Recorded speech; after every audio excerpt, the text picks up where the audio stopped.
Hi everyone, I'm Krista Seiden, Analytics Advocate at Google, and today I'm joined by Alon Gottesman, who is a Product Manager on Google Data Studio. In this quick tip video, Alon is going to walk us through the differences between owners' and viewers' credentials in Data Studio to clear up any confusion there for you. So with that, I'm going to hand it over to Alon. Thank you. So credentials and access in Data Studio is a little tricky. It's a great chance to clear some points up. So to start with report creation, this is pretty straightforward. When you create a report, let's say a Data Studio report for Google Analytics, you need read access, at least read access to your Google Analytics account. Once you share the report, things get slightly more complicated. So why don't we jump into the Data Studio interface here. So in order to select the right level of access, let's go to the data sources section here. And these are all the connectors that I have access to. And we'll select this connector for my YouTube channel.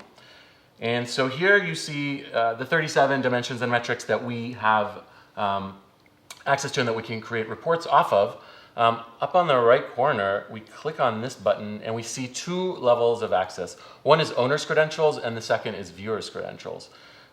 The distinction here is important. The first one is owner's credentials, which means if I create a report, I have access to, for instance, my YouTube channel through YTA. I'm going to be able to share that report, and anyone who's a viewer of my report is going to be able to open the report using my credentials. So they don't need direct access to the YTA account. The second option is viewer's credential, and here, if I create the report, I share it with my audience. Anyone opening the report needs direct access, in this case, to the YouTube Analytics account for this particular channel. So this option, a little bit more restrictive. You need to make sure that anyone who has access to your report also has access to the data source.